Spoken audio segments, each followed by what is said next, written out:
how to write a manual formula and insert it into Excel. You probably all know that it is possible to add formulas and symbols to Excel. That is what we showed on this channel. However, did you know that you can do this by entering a handwritten formula and converting it to a formula? If you want to know how, stay until the end of the video. Okay, first of all, we will open the Excel we want. When we have opened Excel, select the field where you want the formula to be displayed. After that, find the Draw section in the top menu and click on it. In this window, you can check the Ink to Math option. When you find it, click on it.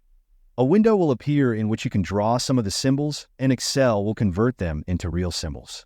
In addition to reading, you can also delete and change them by selecting the options of the same name. Once you have drawn everything you want, click the Insert button, and Excel will insert everything into the spreadsheet. That's all. If you found this tutorial helpful, don't forget to give it a thumbs up, subscribe for more similar tips, and hit that notification bell so you never miss an update from us. Thanks for watching, and I'll see you in the next one.